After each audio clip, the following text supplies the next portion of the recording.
तो इन दिनों मैं सबसे महत्वपूर्ण चीज़ जो पढ़ रहा हूँ हिस्ट्री की वो ये है कि मॉडर्न हिस्ट्री का आरंभ कैसे होता है। अब देखो, जब औरंगज़ेब और ये मतलब शाहजहाँ वगैरह, जब इनका मुग़ल साम्राज्य समाप्त हो रहा था, तो तभी से ही उत्तराधिकार के लिए युद्ध होना स्टार्ट हो गए।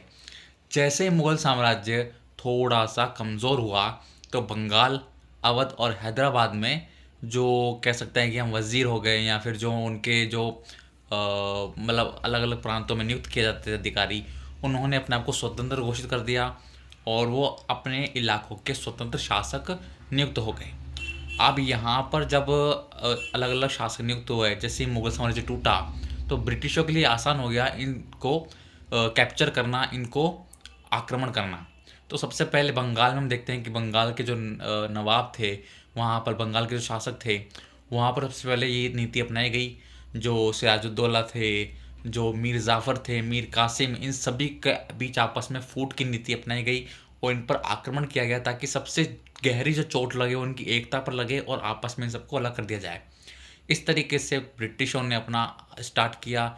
उसके बाद में अलग अलग रणनीति लाए, स्थायी बंदोबस्त लाए, महालवाड़ी व्यवस्था हो गई या फिर रियायतवाड़ी व्यवस्था हो गई। इसके जरिए उन्होंने किसानों पर कब्जा किया, फिर मजदूरों पर कब्जा किया, फिर पूरे इंडिया पर कब्जा किया और अलग अलग चार्टर एक्ट्स लेके आए, जिसके थ्रू इनका उद्योगों पर और हर चीज़ पर अधिकार हो गया।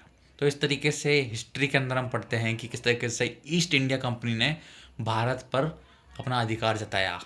आगे हम पढ़ेंगे कि किस तरीके से जो है इन्होंने अपना शासन किया और 1857 विद्रोह के बाद अपने आप को री एस्टेब्लिश किया।